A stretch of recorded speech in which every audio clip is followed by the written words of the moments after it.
And the first number of business is that I would like to amend the agenda by pulling two items, item 12.1 and item 13.6. So if that's possible. Do you want us to report out from closed session or before we get to that? Actually, there's really nothing to report out, sorry. Sure. Wait a minute. No, yes. This meeting is being recorded and live streamed and archived on the district YouTube channel. So thank you for joining us from your homes and here as well. We're going to go ahead and, so those are taken? Yeah, so we're going to do the presentations, and when we get to the title of the agenda, then we'll go ahead and take those off. Okay. Okay. Thank you. Mr. Maselli, would you lead us tonight?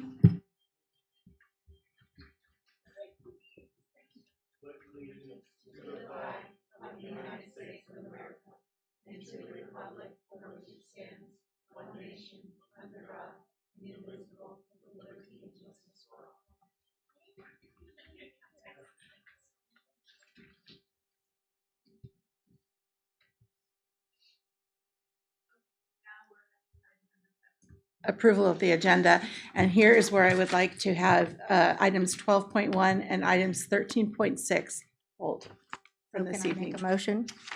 Yes, please. I'd like to move that we approve the agenda and have it reflect that we are pulling 12.1 and 13.6. I'll second that motion. Thank you. Roll call, please.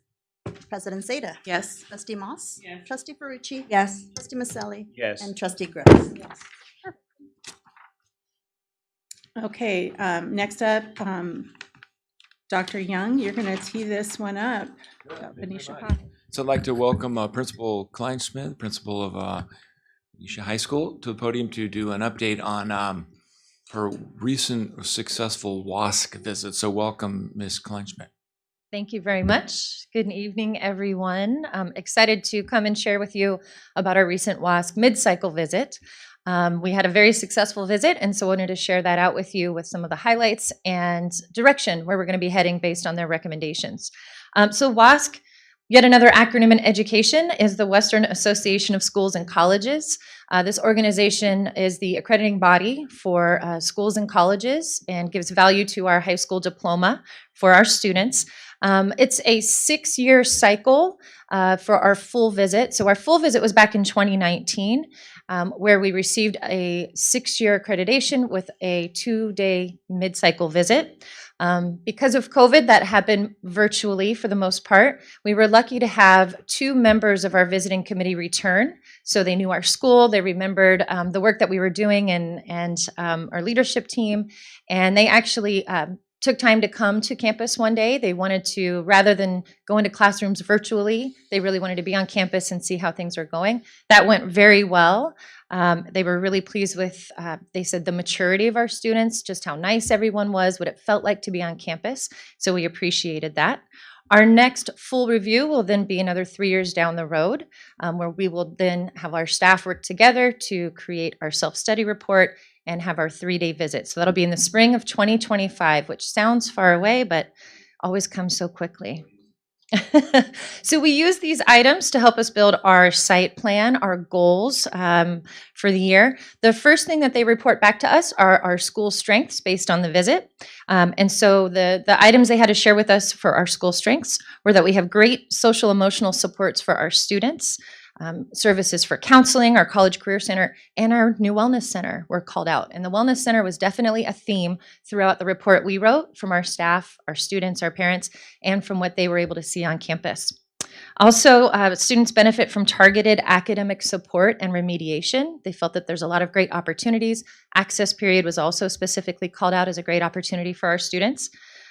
We have a large selection of CTE pathways and classes, great electives, and just overall the variety for our students who are working to possibly earn college credits in high school and do some career exploration while they're in high school. And then finally, strong and stable school leadership.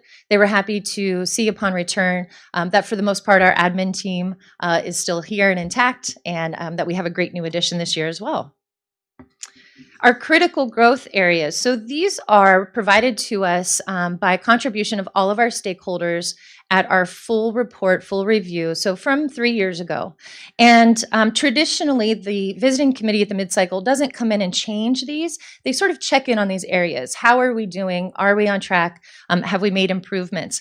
And very happy to report that overall, they said, yes, we are definitely making progress. We're setting goals, working towards those, and really just gave us guidance to continue with 3 of 4 of those. One being communication. They said that, that's definitely on track from all reports that they received, going very well. And so that sort of tucks in to the work that we're doing everywhere else and doesn't need to be sort of a focus area of its own. Otherwise, they leave us with professional development as a continued critical growth area. Continuing to develop our multi-tiered systems of support, specifically tier 2 and 3. And then benchmarks, implementing the NWEA map, which we've been now doing for about a year, and using those results to drive our instruction. And so then what it really boils down to are any additional areas of growth. Again, they look at the report from all of our staff. They look at the work that we're doing as a district with our LCAP goals as well to help us align for our next site plan that you'll be seeing from us soon. And so the additional areas of growth that they left for us, one, that we develop academic plans for all of our students. Aries has this capability. So this is a new opportunity for us that we're really excited about. All of our students can have not just their current courses, but their full slate of courses planned in Aries so that we can use that data. Our counselors can use that to see where are we on track for A through G completion, even from our freshmen or sophomores. What is this looking like as we forecast? What CTE pathways? Where might we need to grow or shift as we look ahead? So that's very exciting. And we plan to roll that out in the fall through our Get Focused, Stay Focused classes, and then with counselors' help to our other grades as well. The second item is that we collect, disaggregate, and analyze data, which we're always doing, but specifically on equity and access to all programs, so that we're really intentional about how we capture that information. We have some new ways to do that in Aries, and we're looking at some other programs as well so that we can capture that. And then our school climate and our culturally affirming classrooms. We actually have 2 goals in our site plan that we're working on specifically in these areas. They're measured in our REACH survey, and they're the 2 areas that we found we have the most room for growth, and we want to be really intentional in those areas, and they align with our LCAP goals. So that is a quick summary of our successful visit with our WASC committee, and we're excited to get to work now with this direction. Happy to answer any questions if there are any. Thank you. Definitely the work of our staff. It is the report is written by our staff. They meet in focus groups a few times a year, cross-content focus groups. So I give lots of credit to all of the staff that are working on this on a regular basis. Thank you, Mrs. Kleinschmidt. Do any of you have questions that you would like to ask? No? Thank you so much for being here and sharing. Thank you. Okay, we're going to move on to our student reports, and I would like to introduce Alice Wells from Liberty High School. Good to see you again. Good to see you too. Good evening, President Zeta, Superintendent Dr. Young, and fellow trustees and cabinet members. My name is Alice Wells, and I'm from Liberty High. Last week, we also completed our WASC visit, and many of us were part of a student forum, and it was this weird Zoom thing. And of course, since I'm board representative, I was, hey, Alice, you want to come? And I'm like, okay, sure.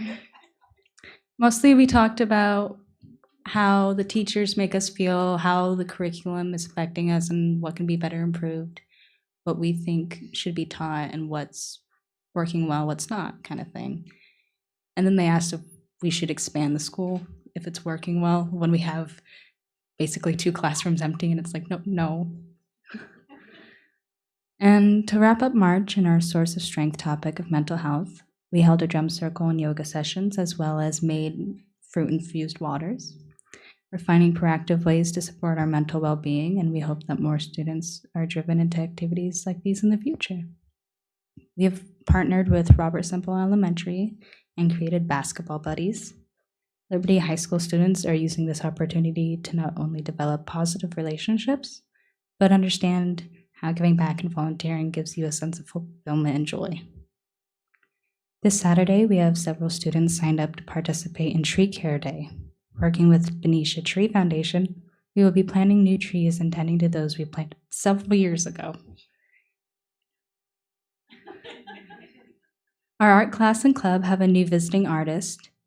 We are working with Mr. O'Hare, and we are learning how to use recycled materials to create art. We're melting plastic in the classroom. For our big project, we're going to build a submarine. Don't know how we're going to do that, but I'll let you know how it turns out. Finally, we want to give a shout out to the 4 more seniors that have graduated early, and we're very proud of you and we wish you all the best. And we really hope that everyone has a safe and restful spring break, and thank you and have a good day. Thank you, Alice. That was lovely. I want to see that submarine, by the way. So, yeah. Next, I'm going to introduce Allie, no, sorry. I look at the top of my notes. Sophia Banchero, is that? Yeah. Okay, from Benicia High School. She's going to be reporting. Hi, everybody. I am Sophia Banchero, and my position is ASB Secretary at Benicia High School. So last week, leadership hosted a intramural March Madness where there was also a staff team. So staff got to participate and play against students. It was quite fun. This week, we are currently holding a multicultural week. We are focusing on 5 different locations and cultures. So far, we have focused on Switzerland for Monday, Tahiti for Tuesday, Japan for Wednesday, and today we had Brazil. And tomorrow we're going to highlight Ethiopia.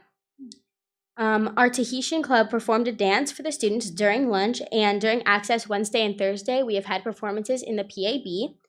And each day students have gotten to try different foods from that culture or region of the world, so that's been really cool. And this week is also the last week for our students to purchase prom tickets, and our prom will be on April 23rd at Yin Ranch in Vacaville. So that's the Saturday after spring break. Thank you for being here tonight. You were welcome to be, but I'm also going to let you guys skip on out because you have probably other things to attend to. Happy spring break. Enjoy your time off. Thank you so much. We appreciate it. All right, next up is going to be our Superintendent Report, Dr. Young. Thank you very much, board and everybody tuning in tonight and attending. Just a couple of comments from me. I think I saw several trustees out at an event today at Henderson where they were doing the debate on the chocolate milk debate, so that was great. And then we're going to go to one tomorrow at BMS where they have an extension of that event as kids get older and go in middle school. So it's fun, love doing that. I'd like to point out that Kathleen Sauter is one of our awesome teachers over at Liberty, was recognized as Rotary Teacher of the Month on Tuesday. And just the last comment, just our colleague and dear friend Kush Gill, our Assistant Superintendent of Human Resources, is home and on the mend and getting better each day, and she'll hopefully be joining us within the next few weeks. We just send her your thoughts. So that's it. Thanks. Hi, Kush, if you're watching. Okay, we're thank you for that. We have board reports now. Would anybody like to open up? Whoever wants to go. Start at the end. I'll go. I had 2 events last week that were so important. I was lucky enough to go to the CASA conference, and the talk was equity, basic needs in our school systems in California, suggestions about basing funding on enrollment rather than attendance, because regardless if our children are enrolled, we should get our ADA for that, my opinion. And I learned a lot about understanding mitigating circumstances for behavior, extreme absenteeism, and a lot of cultural differences. And so I feel this conference impacted me as a person, and I feel very lucky to have gone. Yesterday, I had the great pleasure of going to the BMS debate. I got to see some of my former students, and I always love that.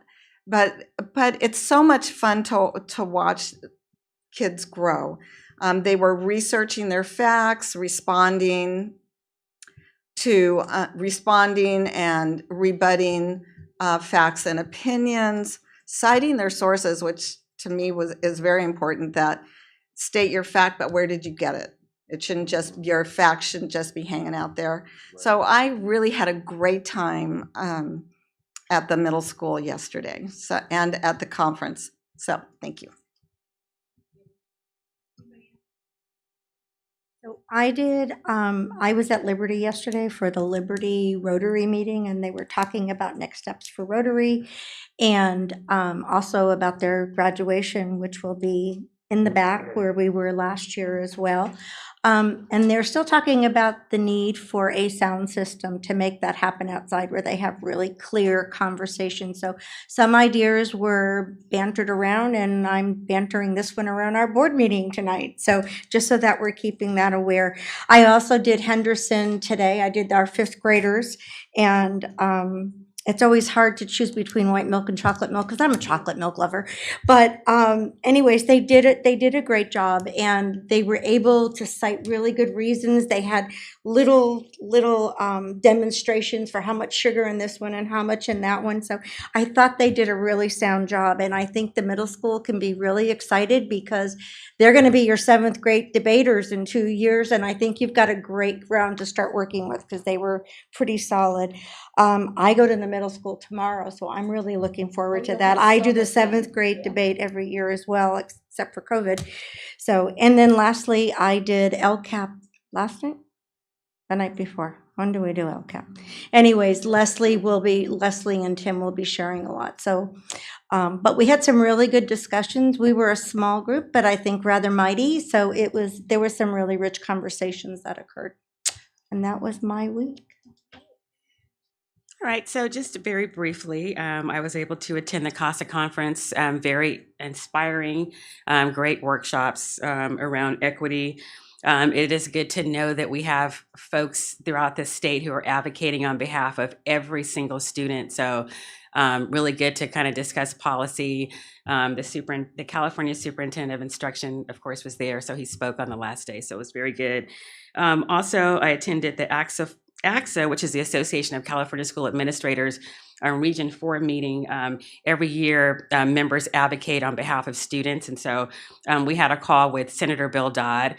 So that was great. We got to hear the highlights and the ask in terms of what is really needed and what's impacting education, primarily making sure that educators can really get back to educating, because right now it feels like it's just a bunch of data collection on the pandemic, and really unfortunately kind of have taken our educators, especially our teachers, away from being able to focus on teaching. Mm-hmm. And so, and also just kind of talks about the funding formula, everything that's happening with attendance, because of course the pandemic has heavily impacted districts with attendance and funding. So, so it was a really good call. And then also, of course, I went to the Benicia Reads on Saturday. That was a wonderful event. It was so good to see all the parents and the students out there, the little kids, and nice that so many books were there, because I love books. When I taught 1st and 2nd grade, I just remember all the books. I think I still have some of those books. I just love them. So yeah, so that was it. So nice. Thank you.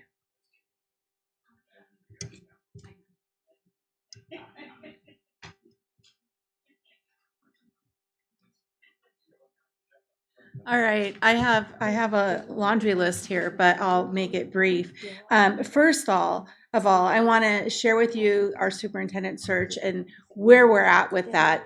We've gotten all input from our local stakeholders, And that's been combined into a report, which we have just gotten a couple days ago, I think.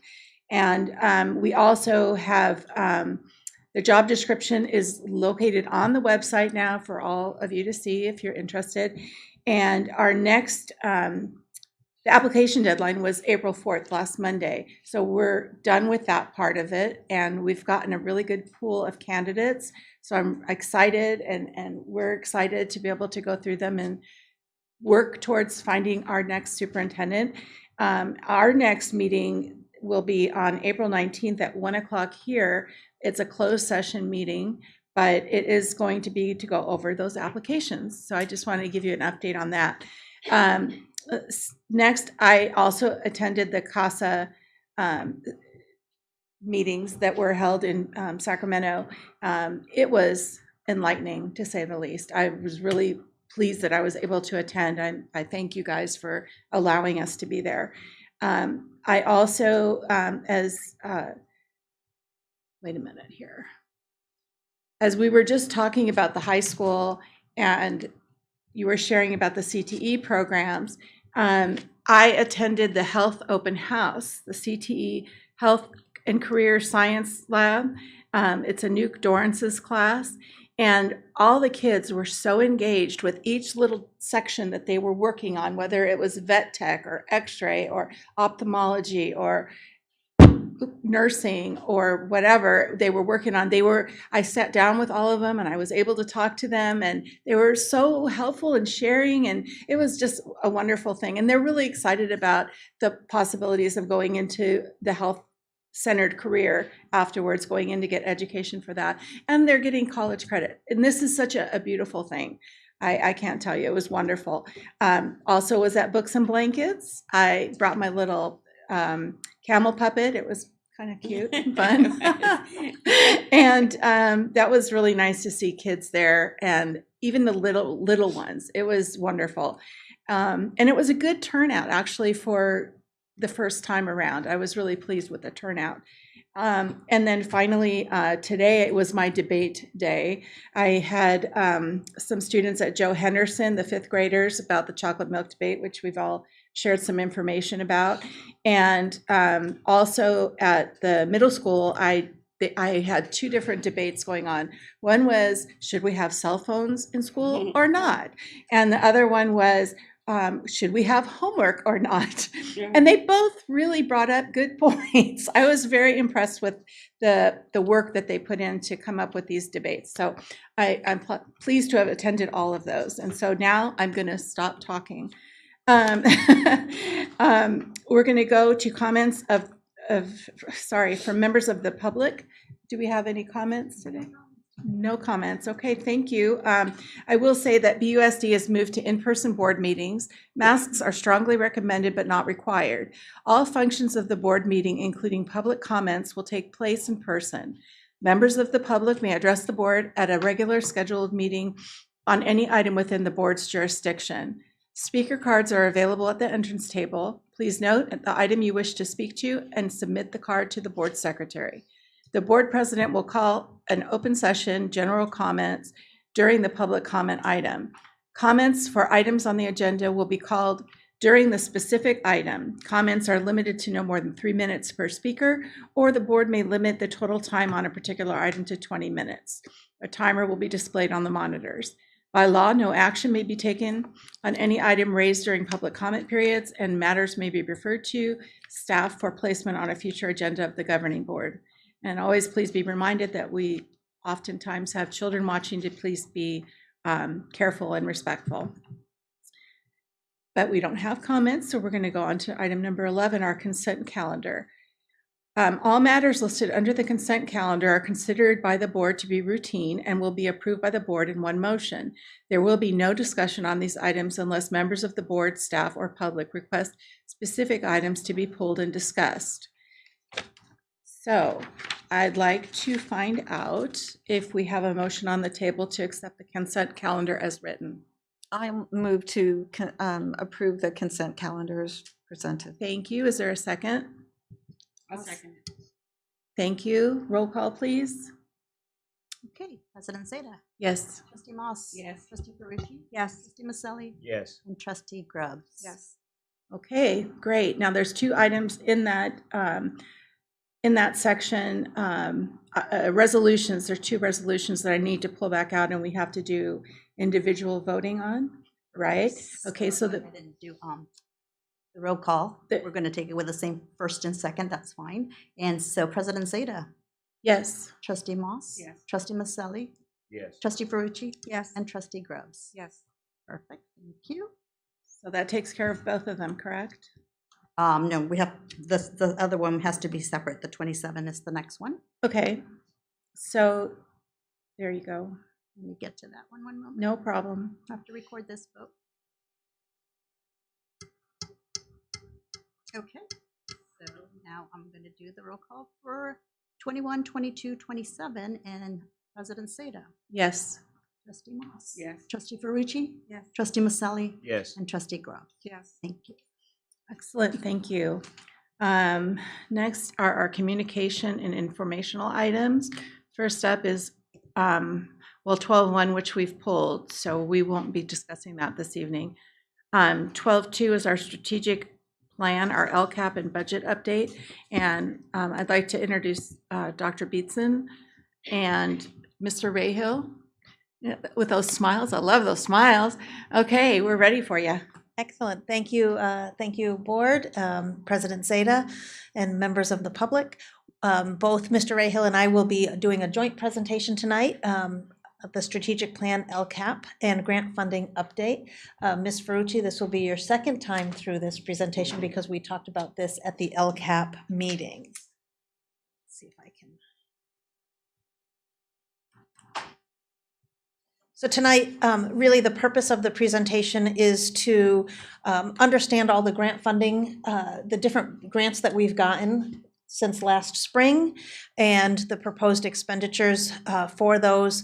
We want to highlight some of the strategic plan stakeholder engagement feedback that we've received, and then to do just some initial proposal of what we're thinking will go into the LCAP when we bring that to you for public hearing in May and then approval in June. So really big number, almost $8 million that we have received in one-time grants that started last spring. There were 10 that we're going to talk about tonight. There were a couple others that were prior to any of the LCAP, was right at the beginning of COVID, but the 10 that we're going to kind of review tonight, they're currently being spent in our LCAP, or they are future, that you've already approved for future year spending. Just a reminder that each of the grants had specific requirements for usage and expenditure deadlines. Those have a tendency to keep changing a little bit, which is good. You know, they keep extending it out a tiny bit. And then just to remind everyone, as these grants kept rolling in from the state and federal government, that our plan from the out of the gate was to try to really line them up to continue some of these one-time services into as many years as possible. And so it wasn't our intention to continually add new things, but to be able to extend these programs and services. So the next 3 slides are just reminders of these 10 grants and how much we received, what we've spent the money on so far, and then what our proposal is if there is leftover money in that grant. So I'm going to quickly go through these next 3 slides, but I'm happy to stop at any point if you have questions. So one of the grants we received was called the IPI, the In-Person Instruction Grant. It was about $1.5 million. We just learned that, we thought it was $1.3 million. We just learned very recently that they had added $200,000 more to that, which was excellent. So now we didn't think we had a carryover, and now we have about $200,000 to carry into next year. The money for this grant, as you can see, has to be spent by September of 2024. And most of that $1.5 million has funded all of the actions and services in Goal 1 and Goal 4 of our current LCAP. And I apologize, I should have put those goals back in here again. Goal 1 is social emotional learning and sense of belonging, and Goal 4 is equity. Now that we know that we have a little bit more money left that we didn't anticipate, Mr. Rahill and I met for quite a while today, and based on the feedback from our LCAP meeting, we are going to propose that we add a teacher for English learner development, because that came up a lot in our conversation and our stakeholder feedback, and then also some support for teachers in the implementation of the Readers Writers Workshop curriculum. That some of the feedback in that, and you'll see that later on, has not been great, because that is a program that needs a lot of professional development and support. And over the last 2 years, we have not really been able to provide it in that way. And we have many new folks to that program. The other piece that came up quite a bit in our, sorry. On the IPI, it says the intervention assistance for math focus. Is that something different? Or? Yes. So that's what I was going to just talk about next, is the other piece that came up in our stakeholder engagement feedback quite a bit, was this need for some elementary math intervention, of which we have none, as a pull-out. So we know we have to do first best instruction, but then those students that need smaller group and more time, we have that with our intervention assistants in reading, and we're proposing that we expand that group of staff to help focus on math, especially in the upper elementary grades. So that's what we're probably going to propose using those extra funds for. Also curious, sorry. Yep, it's all right. ELD literacy support teacher. What level would that be? That would be elementary. We have, also. yep, we have sections at the middle school and high school for ELD already, and our intervention teachers at the elementary do some of the EL, but we have about 75 EL students across our 4 elementary schools, and they're just needing some additional support. Mm-hmm. Absolutely. One of the other grants that we received early on last spring was the Expanded Learning Opportunity Grant, or ELOG. We received almost $2.9 million for that grant. And again, that grant primarily funds goals 2 and 3 in the current LCAP, which are the 2 academic goals. So the goal that's primarily focused on literacy, and the one that's focused on mathematics.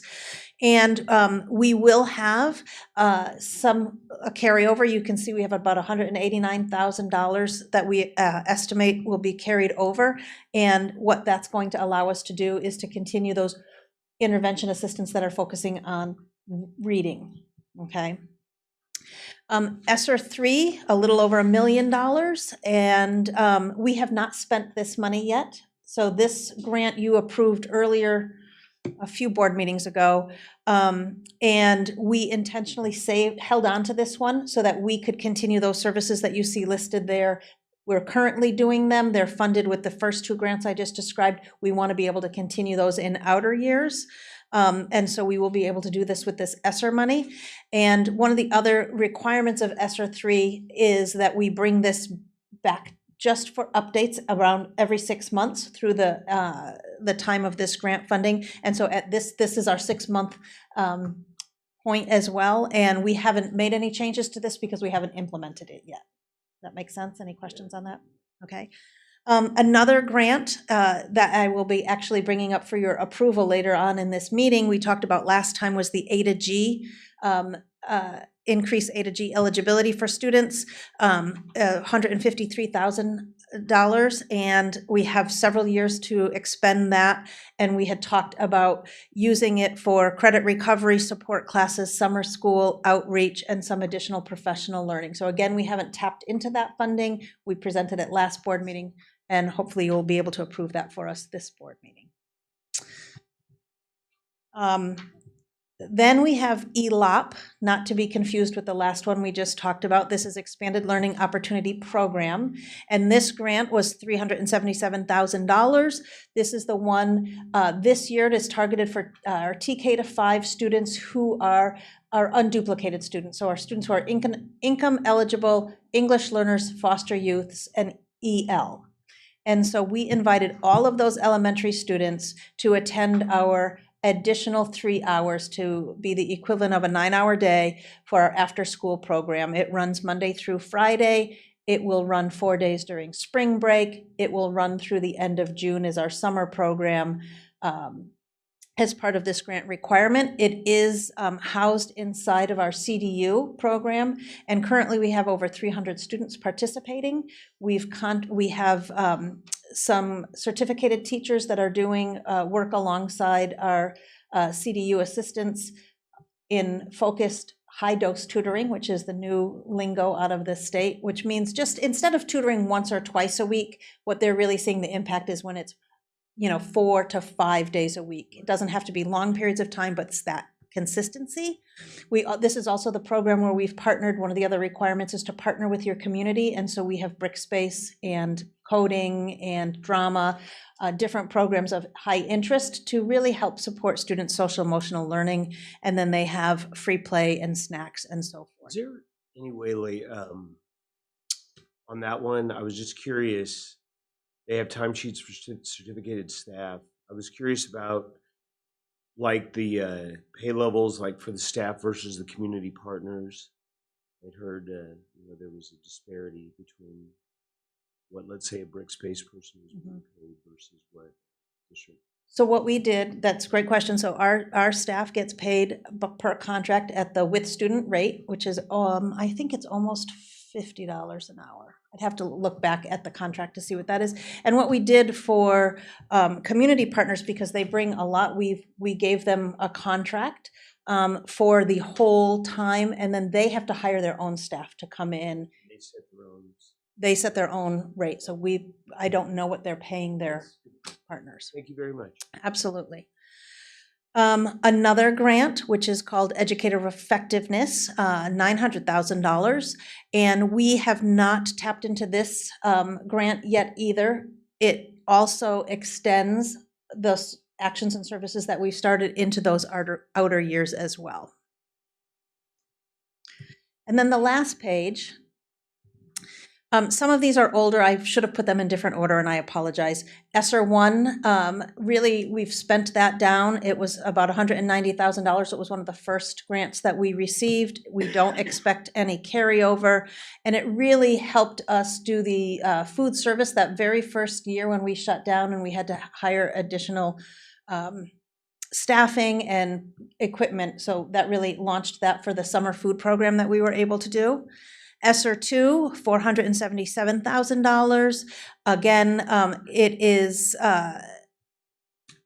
continuing those actions and services that we started in the LCAP this year. So that's been planned out to spend starting next year to continue some of those actions and services that got really high ratings in our staff feedback and our family feedback. There's another grant called the Special Ed Learning Recovery Grant. It has to be really focused on special education. It's about $258,000. And again, it's continuing some of the staffing that we started this year. We're just using this other one-time pot of money for that. And then finally, we have a pre-K.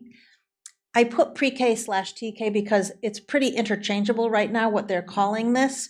It's a planning grant, has to be spent by June 2024. And we haven't built this one out completely yet. We have to do a little bit more stakeholder engagement, but we have done some conversation around that, and we will bring that for your approval in June. But the listed here on this slide are the things that you can use this grant funding for. And it's really just about the expansion of our TK program. Any questions? That was a lot. No, thank you. Nope. I want to comment and say thank you, because one of the questions I had the last time is all of these extra things we're doing. When do we have to make those hard decisions and look at data to determine what we're keeping, what's got to go, because it's got to go into our general fund, and then look at what else is being moved on. So this really helped to kind of see the timelines, to know what's being carried on and when we're going to need to start having those hard conversations. Absolutely. We've done, Mr. Rahill and I were talking today that I think, we've done a really good job of identifying what we believe are some real high impact positions and strategies, and being able to hold them for the next couple of years anyway while we figure that out. Right. It's hard to make a determination in 1 year. you need some time. So this was really helpful to see them all laid out. Well, thank you. Good evening. I'm going to talk you through the next set of slides. We have some staffing slides up front and then some budget information for you that follows that. And so we're going to start with our, it's a projected staffing at this point, 22-23. And what we've shown here are the different categories of our employees under the staff's summary with our teachers, certificated and classified staff. And what we've done for the projected for next year is split it out into the different categories based on whether it's in our base ongoing general fund amount, our ongoing supplemental column, which is the supplemental refers to that part of funding that we get from the local control funding formula that was established probably 5 or 6 years ago now, or longer than that. Yeah, longer. And so back then we were required to designate when they changed from the old formula to the new LCFF, we had the supplemental funding that we were designated towards students in certain populations in the lower socioeconomic, the EL, and the foster youth. And so as we flip through those slides, the detail slides that follow, you'll see the detail behind those, behind that staffing. We do have some ongoing grants, and then most of the one-time grants that you see in that fourth column over will be for what we're now referring to as the stimulus one-time funds. They kind of all started out as COVID one-time funds, but they're now starting to be referred to as stimulus one-time funds, which also continue the COVID efforts plus some additional one-time things that we were talked about on the previous slides. I assume all the numbers are FTEs. Yes, these are FTEs, right? Full-time equivalents. Yes. This one is full-time equivalents, which is how schools and other agencies measure, their staffing. So if you have 2 half-time positions, that would equal 1 FTE. You got it. Okay, so we'll dive into, so just on that summary page, basically you can see in the far right bottom corner, if you add up all of our employees on a full-time equivalent basis, it adds up to 460, which includes all of our certificated and classified staff. If we take a deeper dive into our teacher category, what we have are our different grade levels, elementary, middle, and high school. Most of our staffing is paid for out of the base funding. At the middle and high school, we have the 1 FTE equivalent of some supplemental sections. And then off to the right for the middle and high school, we also have added 1 FTE at those schools utilizing one-time grants.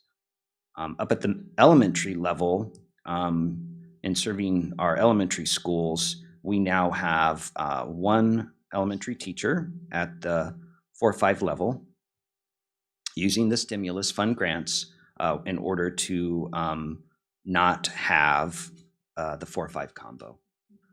And we have 4. Did I say something else? Oh, I'm sorry. Yes, we have 4, 1 at each school site. And so our proposal there is to continue the efforts at those grade levels to help with the learning loss mitigation that started out with the COVID stimulus and continue that with the federal stimulus funds for 22-23. At Benicia High School, that next line, we do provide some sections for athletics activities, WASC and CTE. That 0.2 in the ongoing grant, that is the 1 section for the CTE coordinator paid for out of the CTE grant. At Liberty, next line for Liberty Community Day and Independent Study, we have our 4 base teachers and 3 supplemental teachers that serve that program, 4 at Liberty, 1 at Community Day School. And at this point, we are projecting the 2 for Independent Study like we have this year. We're going to keep analyzing that, and we'll come back to you if we have any other information about what that need might be. Next 3 lines relate to our special ed program with resource teachers at 13.6. almost the same number for our special day classes at 13.4. And our goal is to have 5 speech teachers. We currently don't have, we've tried, we haven't been successful in hiring 5, and we backfill that with some contracted services. On elementary level, we have currently 4 elementary intervention teachers. 2 are out of supplemental and 2 are out of ongoing grants. That's Title I. That line does not include the earlier slide that Dr. Beatson mentioned about the IPI grant that we found out we had $200,000 more allocated for us. And so if we move forward with that intervention teacher, it would that number would increase to 5. We also have 3 elementary prep teachers to help provide that service. 1 teacher on a special assignment out of the curriculum office, and the equivalent of 0.4 for BTA release. So in the far bottom right column, just shy of 226 full-time equivalent in our teacher category. On the next page, it includes all of our other certificated employees, starting with counselors, a total of 7.5, which are multi-funded, 3.5 out of base, 3 supplemental, and 1 for the one-time grant. And that 1 is our newest addition to our counseling program at the elementary level. And that one is proposed to be continued to be funded out of the stimulus funds. We have our superintendent. We have on the next line our assistant sup of ed services and our director of ed services, which are multi-funded. We have our assistant sup in HR plus a 0.10 allocation for district-wide safety coordinator. We have our director of special ed and mental health coordinator out of the base funds, plus the newest addition there is the current coordinator of student services, which is grant funded this year and also proposed to be grant funded next year out of that special ed grant on the previous slide. We have our nurse. We have 6.7 psychs. That includes an increase of, I believe it's 0.4, with one of our psychs retiring at 0.6. We're projecting to fill that with a full-time psych for next year to help meet the needs there. And we have our principal at each school, plus our 2 VPs at the middle school and 3 VPs at the high school. And part of those principals are charged off to help serve the students in the supplemental programs. So just over 34 FTE on our other certificated page. The next slide is our other classified staff. And so we are proposing to continue those K-8 intervention assistants at the equivalent of 3.75. That doesn't include that additional IPA grant for additional intervention assistance in the math. So that number will most likely increase. Yeah, that started a few years ago. We're back in the categorical world. We had this a long time ago, and it kind of all went away when they converted us to the LCFF, and then slowly and definitely COVID kicked off a bunch of categoricals that are now getting translated into the stimulus categoricals. So those actually started off with the one called Low Performance Student Block Grant. And so we held on to those using the stimulus funds. Something new for 22-23, TK instructional assistants. So the governor has proposed in January to welcome more 4-year-olds into our school program and allow any child who turns 5 by February 2nd to come and enroll in TK. And so if you have a child who's going to turn 5 by February 2nd, come and enroll now at your elementary school, and you can start TK in mid-August when everybody comes back to school. And what the governor has proposed in his January proposal, but has yet to be approved, We'll see. Everything we're hearing is that it should be there in the May revise, which the state will then have to approve in its final budget. But it would provide funding to allow us to not only have a TK teacher in the TK class, but every TK class would also have a TK instructional assistant. And so based on the 5 classes right now that we're projecting, would be the equivalent of the 3.75 for the classified TK assistants. What's he recommending for enrollment in the TK again? I don't remember. Same as The prime, as same kindergarten as, to the, okay, yeah. thank you. So Tim, for the TK instructional assistant, they will be full-time, they'll be in that classroom, solely in that TK classroom, is that correct? That is my understanding, yes. Okay, thank you. We, just a side note on TK, we've been meeting with the elementary principals. TK and K enrollment, it's a little low right now.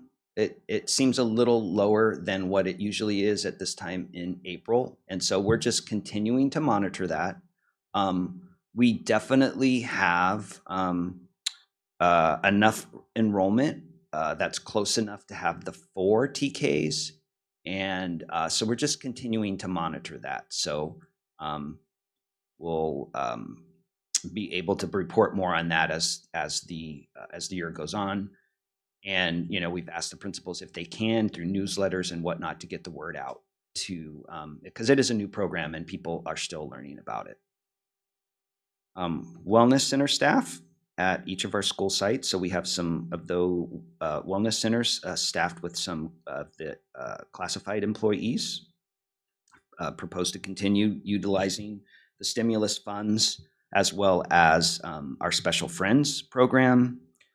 All of our schools have their office staff. There's a 0.37 piece. We have our high school, school and college and career classified position. Part of that's charged off to the supplemental program.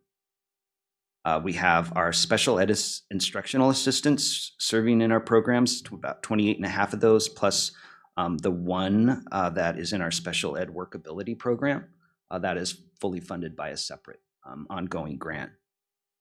And then in our special ed office, we have a full-time office person plus a half-time assistant in there serving all student services, coded to the supplemental piece. We have a nurse's aide, a curriculum office tech, 2 accounting techs, library techs at all of our school. 2 of those are full-time, one full-time at the middle and one full-time at Benicia High School. Our campus supervisors throughout the district, the equivalent of just over 12. Our network and CT staff, 7 out of the base funding and 1 utilizing the one-time grants. We have 20 custodians and just over 13 maintenance grounds crew, as well as the 1 office manager. And in our general fund, we do have fee-based childcare programs. We also have a separate fund that you'll see at the last page for state-funded preschool and childcare. And so this captures the staffing in those childcare and preschool programs that are fee-based. And so there's about 16.69 of that. So with our classified staff on this page, our FTE is just under 145. Just have 2 more slides. These aren't, go by a little bit quicker. So besides our classified staff on the previous page, we have the 14 listed here, our tech director, our maintenance director, our superintendent's office staff. We have our 3 HR analysts or techs. There's a behaviorist in our special ed program, and also an occupational therapist. Our mental health clinician, we've had 1 for many years in our district providing direct services to kids. In addition, this year we added a 2nd mental health clinician using the stimulus funds, and this is another position we're recommending to continue out of that special ed grant. Again, those are the mental health clinicians providing the direct services to the kids. We have myself and an accounting supervisor, and two in payroll and benefits, for a total of 14. And on our last page, we just wanted to recognize that in addition to everything else you've just seen in our general fund, we also have the 4 separate funds listed here with some staffing. We have a relatively small adult ed program with some staffing that provides some classes and administration for adult programs in Benicia, 0.85. Our child care fund in Fund 12 is our state-funded program, so they'd have just shy of 15 employees there. Our cafeteria program in Fund 13 has 24.7, and in our bond fund 21, we have our bond director. So in all of our other funds, about 41 staffing there.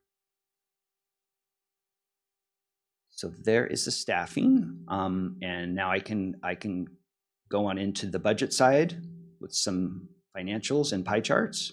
That works.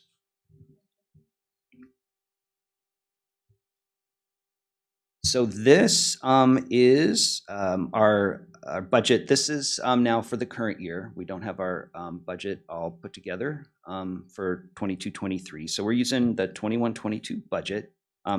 These numbers are in millions. And so what we've done here is you've probably seen the categories listed on the left before with salaries and benefits, and then our supplies and services. So that's kind of something that we always report out in our quarterly budget reports. But this time we wanted to present it a little bit differently, separating out the categoricals, since the categoricals have become so much more in the recent years, especially because of the stimulus funds. We wanted to kind of break that out and give you a little bit more information about those. We can also provide more information on the general fund too. But it's interesting to break it out, and you'll see in a detail slide coming up, if you were to look at the categorical column at the total expenses there in the middle at 19.7 million, which is 34% of our entire budget, which you might think that's pretty high. Now there is our special ed program, which is considered a categorical. So that is in the categorical column, and you'll see that in a second, that is our biggest categorical program. So if you lump that in with the general fund, it would be a little bit different. But in any case, we'll dive into some of the detail here. And just off to the right-hand side, there is a percentage of the total budget. And when you look at the salaries and benefits for the entire budget, it's at 84%. And a school district in California can be anywhere, in the mid-80s up to in the 90s, of low to mid-90s. And so the reason why this 84% is there, one of the reason is because many of the categoricals, the stimulus funds, we bought a lot of technology, which are in the supplies and services, and some of the other things, which kind of changes that a little bit. If you were to look at just the general fund, it would the salary and benefits would be in the low to mid 90s, which would be kind of on the higher end of school districts in California, but it's still within the range. And just on that page, you can see our total budget currently at just over 57 million. So we'll dive in a little bit into on the general fund side, on the previous slide for services. There's a lot that gets lumped in when the state asks us to categorize things. They give us, what falls within a service category. And so this pie chart graphs and gives you a visual of what makes up that $2.2 million in services. And the biggest part is that lime green piece for utilities. which includes the biggest ones there are we pay PG&E for our gas and electric, as well as the city for the water and sewer. And so that's at $859,000, which is the biggest category of services, in addition to what our annual insurance costs are for our property and liability insurance at $560,000. So, Tim, mhm. question. So for the utilities, is the solar panels that are at each school, is that mitigating our PG&E payments? How is it affecting our utility payments? Yeah, great question. That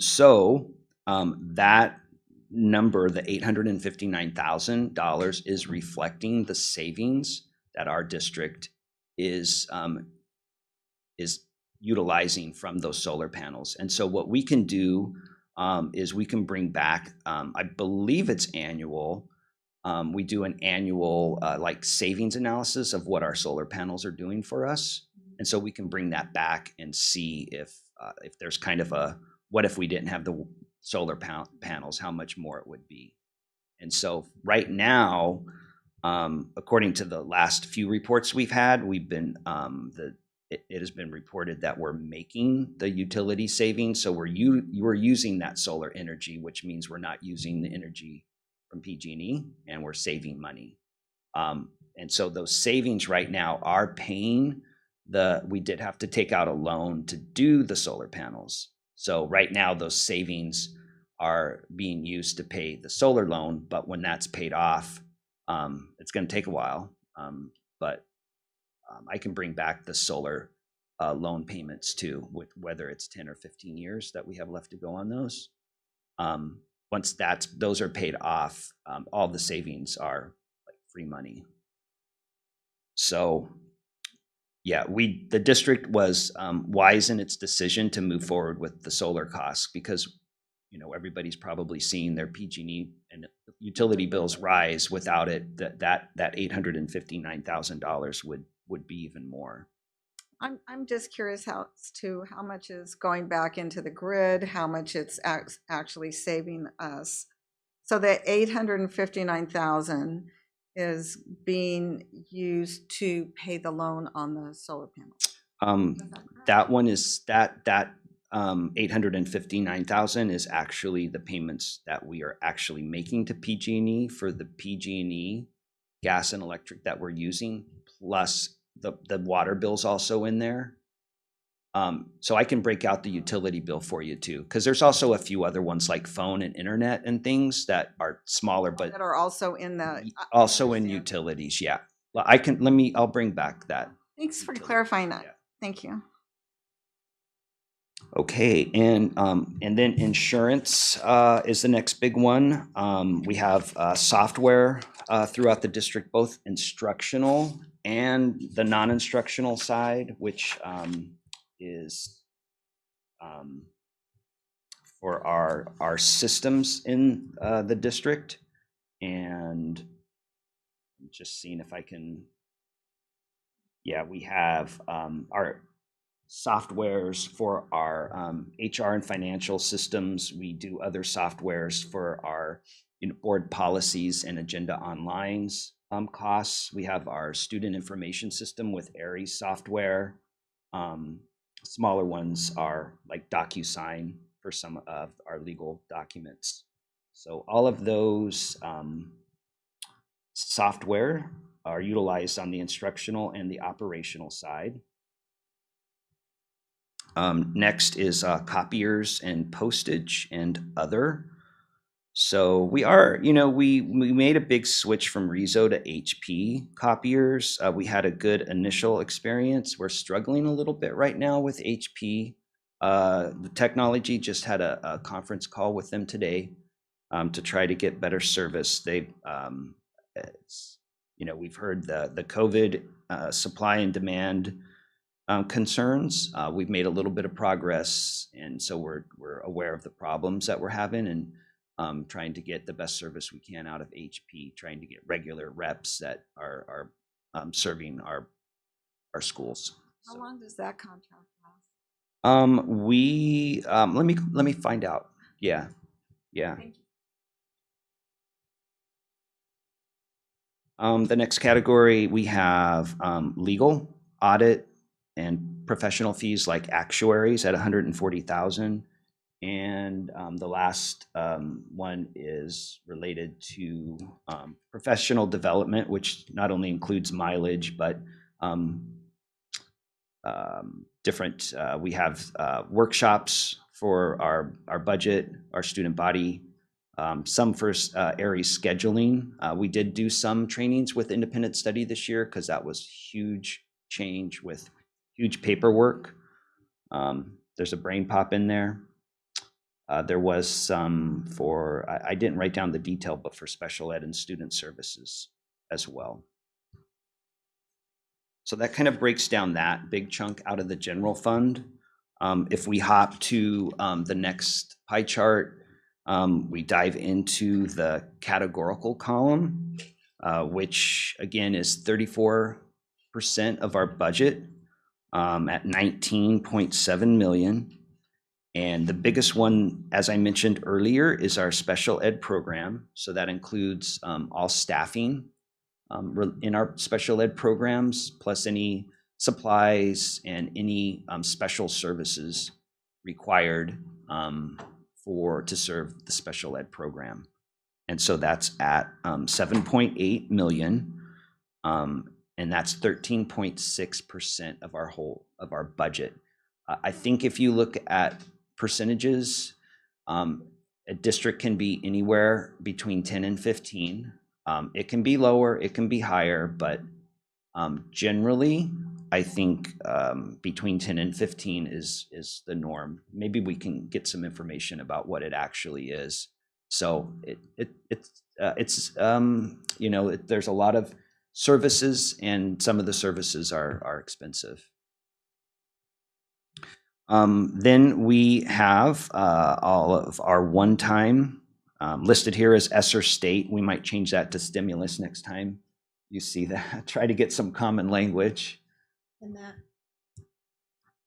And this number is the 21-22 budget. So on the previous slide, you saw a bigger number because the $7.9 million, that included some previous stimulus funds, and it also included some 22-23 stimulus funds. So on the previous slide, we just wanted to add everything up that you saw from prior, current, and moving forward. And this one captures just the current 21-22 year. The next chunk, 2.4 million, is our facilities budget for the district, the maintenance and the grounds, along with that solar debt I mentioned earlier, which is at about, it's over $400,000 a year. So our solar debt is included in that facility category, and the rest of it, the district's required to set aside funding to maintain its schools in good repair. The next line item, 2.1 for curriculum. It's really curriculum and other support services. You'll see the detail in that on the next pie chart. We have book budgets, both lottery is the biggest contributor there at $1,085,000. Our fee-based childcare and preschool programs are also just over $1 million at $1,084,000.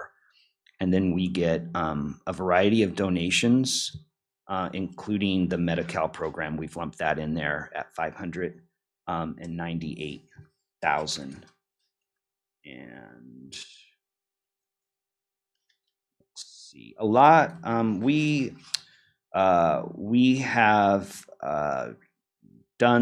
worked with our auditors, and a part of the donations, we brought in some of the donations that were being held back at the school sites, which really needed to be accounted for in their district school site donation account based on the audit guidelines. And so, you know, part of that is just over $100,000 from Benicia High School that we are now holding for them in their district high school donation account. Valero did provide us $60,000 also in that category for Steamwell. Yep, and a variety of other donations. And then on this next slide, it does include, it's not just curriculum related, there's other support services there at that 2.1 million. And our largest categorical program in this grouping is the lottery budget at 839,000. And so our district utilizes those funds. Now this is different. There's a restricted lottery that's for books, which was on the other line item. This is what the district has used this for, is to fund the nurse's office as well as our campus supervisors. So we have used our lottery funds plus also some books. We have used part of these to augment the other lottery book budget as needed from year to year. And so the thing about lottery is it's pretty consistent, but it is reliant upon who and how many people buy lottery tickets. So, but it's been pretty stable and it has been going up, but there's always that chance if people stop buying lottery tickets, that will go down. But it hasn't really. It is. Yes.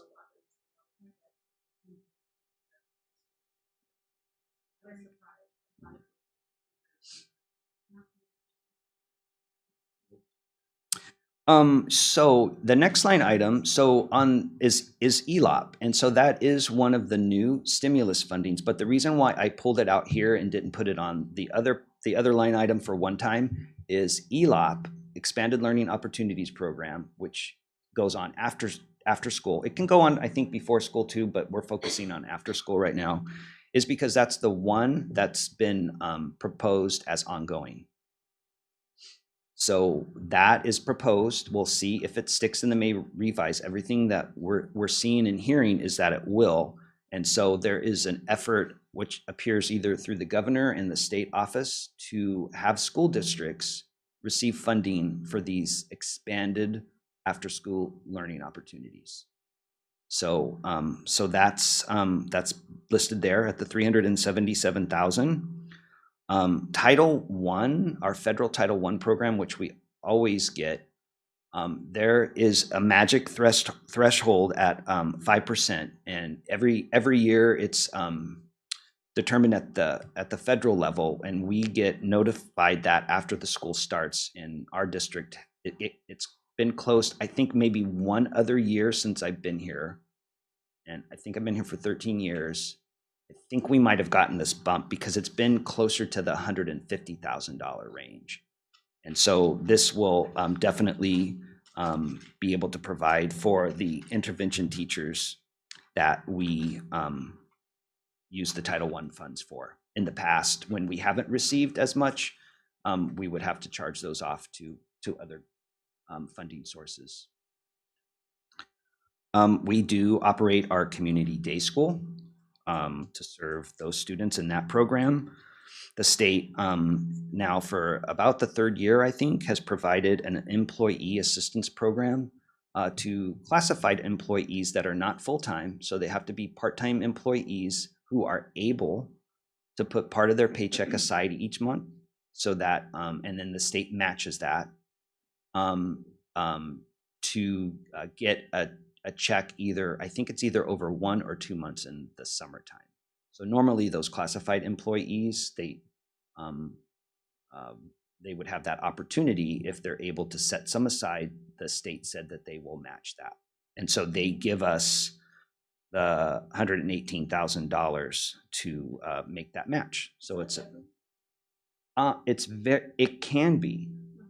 I believe our school district might be the only school district in Solano County that is participating in this program.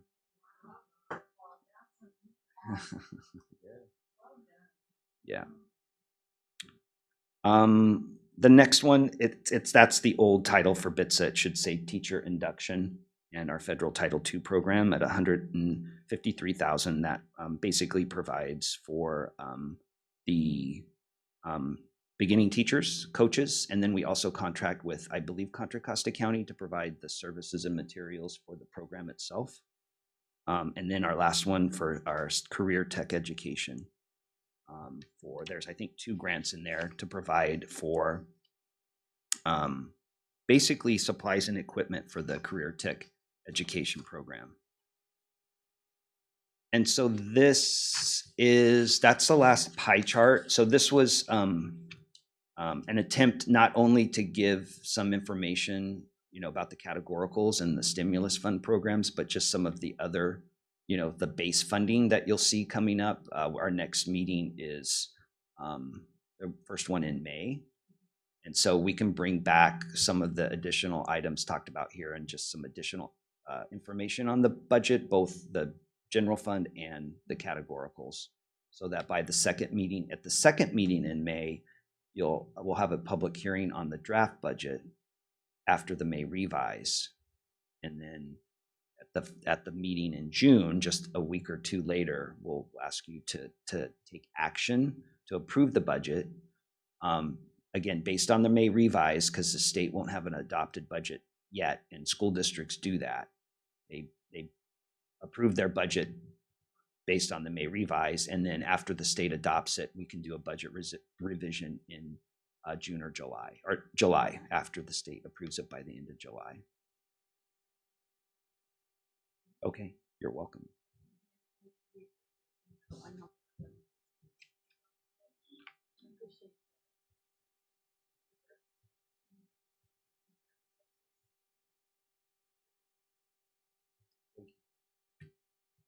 Excellent. And so I have just a couple more slides. So we went through the grants, the one-time grants, and what we're currently spending and what we plan to spend the rest on.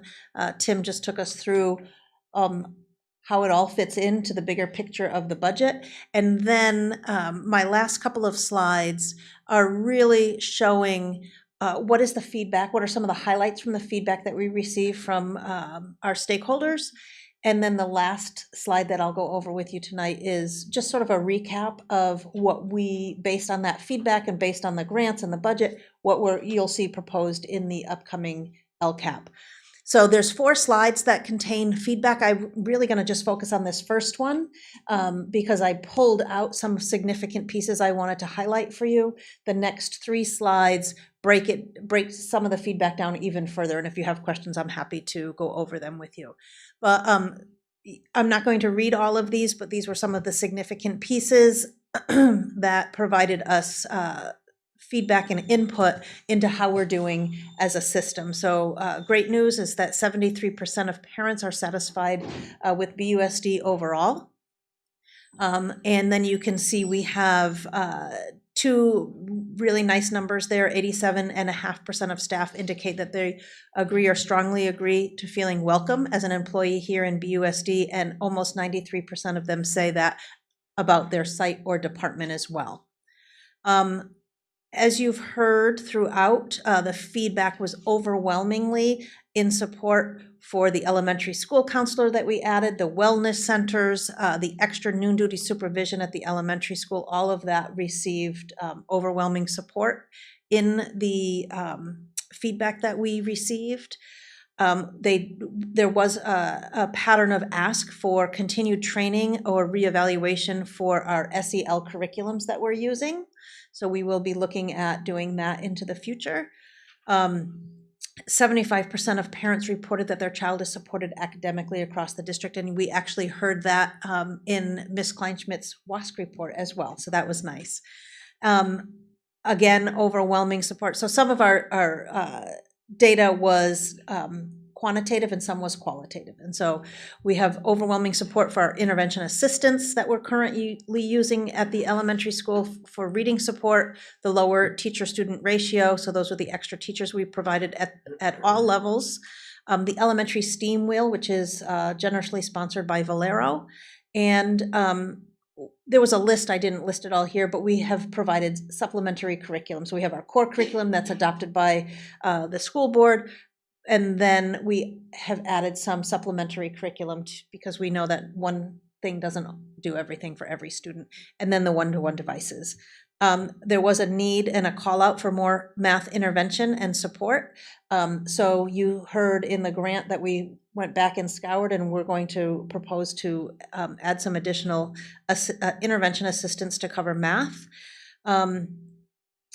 75% of staff have reported that the opportunities that we've done with EPIC on professional learning on equity and other professional learning opportunities have supported them, and that they're having more conversations about equity. Just prior to this meeting, we had our last 3-hour professional development with our district-wide equity team with EPIC tonight, and so that was really great. One piece that continues to be a place where we need to focus, and that's why we're doing this equity work, is only 33% of our students in 612 report that they have a culturally affirming classroom and encouraged to share their cultures. And that's through the REACH data. We gave that back in the fall. And so that's an area that we need to continue to focus, and that's why we're doing this work. And 73% of students in the grades 6 through 12 reported that they are not treated differently at school because of who they are, and that's REACH data as well. And as I said, the next 3 slides, unless you have any questions, I pulled that summary data off of these slides. There's additional detail. If you have any questions, I'm happy to answer them, but I will skip over them if you're okay with me doing that.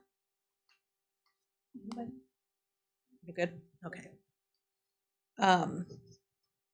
And so then this is my last slide, and it really just is a summary of what I shared earlier when we talked about the grants, but this is not everything you will see when we bring you the LCAP, but these are some of those big ticket items that we're paying with some grant funding that we're able to continue. And so we're really pleased to be able to continue these services into an additional year at least. Do you have any questions? I don't have any questions, but I'd like to bring up a comment that we had in our meeting discussion, if you don't mind. One of the things we talked about was not having a large number of parent responses, which we've often had. We've often had some amazing parent responses. And I think it would behoove us to talk about other ways that we can reach out to the community. I think one of the problems is probably survey fatigue at this point, because we got an incredible response on our surveys that went out just before this one on our superintendent. So I kind of think maybe for the parents it was like one more survey. So I just want us to start having those conversations so that the next time we move forward with this, we're coming up with multiple avenues to make sure that we get a bigger response from everyone. I think it's real important that we do. So, but other than that, I was really appreciative of this, and I thank you both for the breakdowns. Thank you. We're going to move on to item 13. Let's see. 13.1, yeah. Governing Board review and approval of resolution for the 2022 general obligation refunding bond for the Benicia Unified School District, which is resolution number 21-22-28. But we're going to turn it over to Mr. Rayhill, and I think we have a guest. You have waited this whole time. Thank you, thank you, thank you. Please join. You're Catherine Jacobson. I am, yes. With ISOM Advisors. So please go ahead. I'll do a short introduction, and then we'll ask Catherine to introduce herself and how she's helping out. She's with RBC. Mr. Isom couldn't join us tonight, so Catherine is here. But basically, we do have this resolution for your action tonight. The school board, you have already previously approved a refunding for our general obligation bonds, our community passed Measure S in 2014. And we issued general obligation bonds to fund school facility projects. And so we are allowed at a time in the future, if the interest rates are better, to refund, just like you can refinance a home mortgage. And so under the existing law, you guys have already taken action to approve this refunding in late 2021. And that, in doing so, would provide taxpayer savings through lowering the debt service. And this has become available through a private placement refunding. And under this private placement, we lock in an interest rate with a specific bank. And they buy new bonds to replace the existing bonds at a lower interest rate than what's currently scheduled to be paid. So the current saving estimates to taxpayers in Benicia are in excess of $750,000. So we're really excited about that, and that's more than what we previously were hoping for when the action was taken back in late 2021. So it's our recommendation to approve this general bond refunding resolution to save money for our local Benicia taxpayers. And with that, I'll ask Catherine to please tell us a little bit about yourself, and if you can please add anything you like. Thank you so much. Good evening, President Zeta, Board of Trustees, Superintendent Young. Thanks for having me here tonight. Tim did a really great overview. I don't have much to add other than we're really excited to be back here tonight because unfortunately, shortly after you approved the sale of bonds in early November, interest rates started to spike. And if you look at the bond markets or the financial markets at all, you'll see that rates are significantly higher today than they were just a few months ago. Fortunately, by switching the method that we're selling the bonds from a public sale where you offer the bonds to an unlimited world of investors and try to drum up several investors who are interested to keep competition high and rates low. This is where we've lined up a single bank. And in theory, that doesn't sound as competitive, but First Foundation Bank, which is the bank that has given us a great rate, is giving us a new type of, or a more unique product offering where it's called the Cinderella Bond, which is a cheeky way of saying that the bonds will start out taxable for 2 years and then convert to tax exempt in year 2 till they mature. And that Cinderella nature, that conversion, is actually what's resulting in higher savings today, even though interest rates in the broader market are higher. That function is why we're able to capture savings that are substantially higher than when we kicked off the financing. And that Cinderella structure isn't one that you see in the public sale method, which is where we started originally. It's a newer type of bond financing structure that has really just come in light of what happened in the market. So that's a high level overview of why we're here. We're really excited. We are rate locked at this point, so we should get somewhere close to $750, if not higher, $1,000 in savings for your taxpayers. Unfortunately, we weren't able to lock in rates fast enough with the last resolution. This one, if everything goes as planned, we should end up very close to this level. So with that as an overview, I'm happy to answer any questions. Can you tell us what our rate was and where we're going to be now? Well, can you just remind us of that? The existing bonds are paying interest at 4%. Okay. The new bonds would pay interest at 3.65% for the first 2 years. Okay. And then from there on, drop down to 2.65%. So the overall new yield is somewhere around a 2.8%. Okay. This doesn't add anything to the length of the bonds. It is not. And legally, we cannot. It matches the term of the existing bonds. And we're actually structuring savings in a way where we're trying to evenly pass those along every year to taxpayers. So they're not concentrated in any single year. This is something that we've been commonly doing over the years, correct?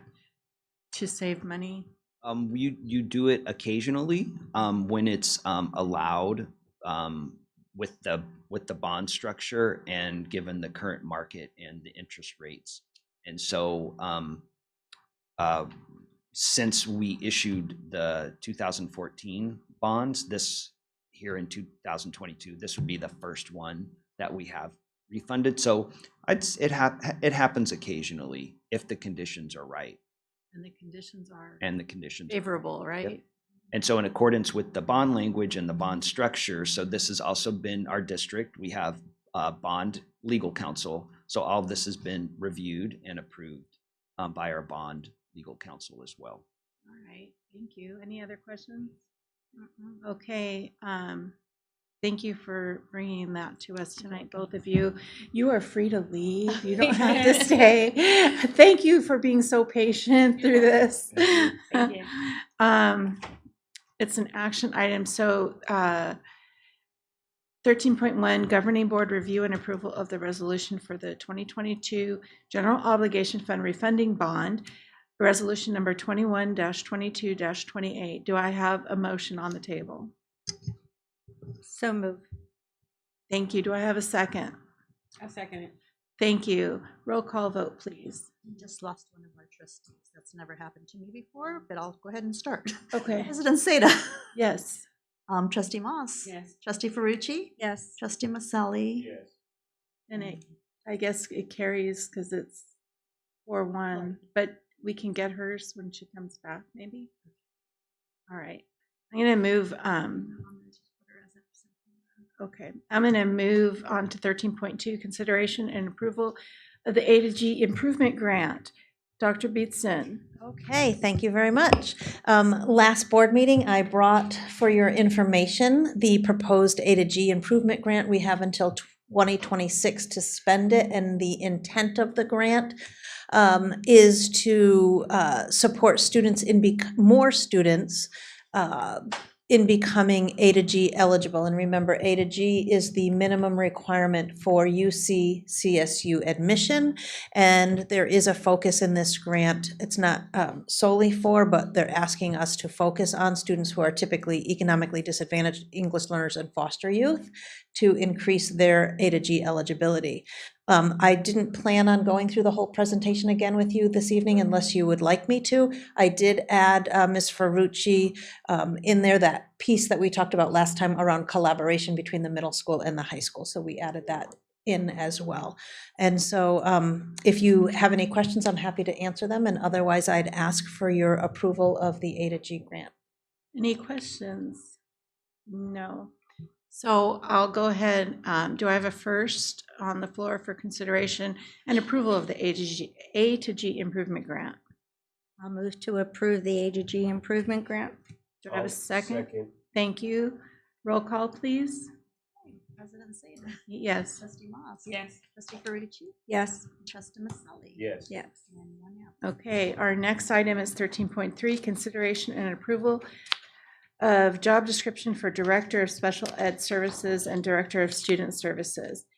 And before we continue, should we go back and, I think I'm just going to leave her as absent since Okay. we have the majority anyway, because she wasn't here. okay, You- that's yeah, okay. We were That's taking okay. action.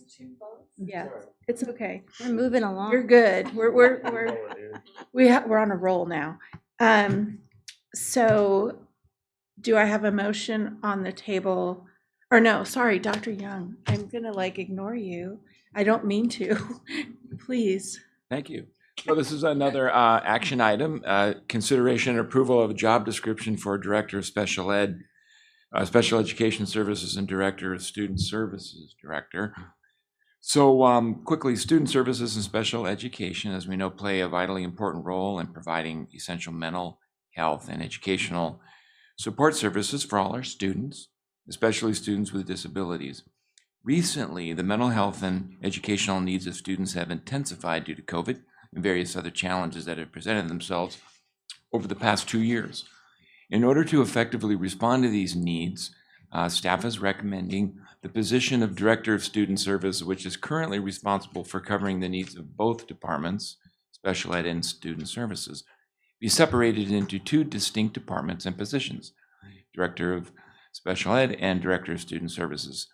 Separating the 2 positions will allow staff to more effectively provide the much needed support services with undivided focus for our students. Attached, you have the 2 job descriptions for the Director of Special Ed and Director of Student Services. The staffing in the Student Services Department, because of this change, if you approve it, will not increase, as the current position of Coordinator of Student Services will be included in the separation of the two departments. So you have the two job descriptions there. The only addition to the job descriptions that, if you move to approve it, that we wanted to add on the requirement of a master's degree. Yeah. Ms. Ferrucci and Dr. Moss pointed that out to me on the side. What's the financial impact? Financial impact, you got, I think it could be in the range of 15 to 20,000. If I Yes. remember correctly. right. That's yearly. Annual. So the coordinator of student services position would become the director of I'm not following here. I don't know how you're separated and having two separate positions, but yet not adding any position. So How's that you're possible? gonna the two departments will be separate from one another, because what we've observed over time, the job is just too big for one person. So the current director of student services, Ms. Corona, is doing, living in both worlds. Right. So you would have a director, and it's in the job description is here, of special ed, all things related to special ed. And then student services position would be separate. And it's, I think, if I answer your question correctly, the current coordinator of student services position, that position would change into a director position. Can I ask who is that person? Or are we not, no, we can't really talk about. But That current position is filled for this year. okay. Yeah. And this is but this will be posted, so people Yes. will be able to Correct. apply for this position. Absolutely. So it would be bringing somebody else in. It would be open, yes. It would be open for applicants. So it would be an open position. A new person would be coming into an existing position. A new person would be applying for a new director position. And that would be Director of Special Ed. Is that correct? So one thing, as I was looking through the requirements, and I was one that did write to you about a master's degree, but I would also like to make sure that the Director of Special Ed has a special ed degree, has a special ed credential, and also has at least 5 years in special ed. They should be highly qualified. It's a tough job. Very. We can have that. Time in the position. You're right, it should be. Yeah, in the job description, it doesn't say that that special ed credential and experience. That's not in there either, and I think those are important components. Yeah, we can add those certainly. Thank you. Are there any other questions regarding this? Okay, do I have a motion on the floor? And I guess put your amendment in there of what you want added. Okay. So I'm going to move that we approve the two job descriptions with the addendum of the additional requirements for each of those job descriptions to include the master's and special ed experience. And a Special ed credential and With the- and 5 years of special ed experience. You have all that? I do. Would you be comfortable if we said 3 to 5 years? I would personally, I would like to see 5 years. There have been a lot of changes in special ed. I think it is such a tough job. It is overwhelming.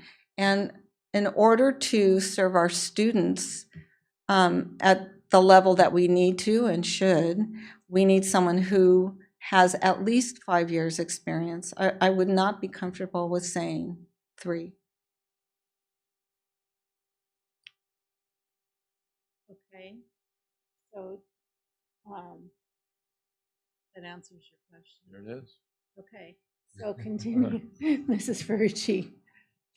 Did you finish? You finished, right? Yes, I did. Okay, do I have a second? Has to stay 5 years. 5 years. Five or more, you know? Well, that's a give. Yeah. That would be a give. Yeah. It has to be Yeah. exactly five. Has to be One day five, more. yeah. We You needed don't a get laugh the job there if for a you're over a second. day. Okay, so do I have a second? I'll second it. Okay, roll call vote, please. President Zeta, Yes. Trustee Moss, Trustee Ferrucci, Yes. Trustee Maselli, Yes. and Trustee Gross. Yes. All right. Thank you. I know. Did you get it? All over. Okay, we're moving on to item 13.4, consideration and approval of the 2024 and 2025 school year. Dr. Young.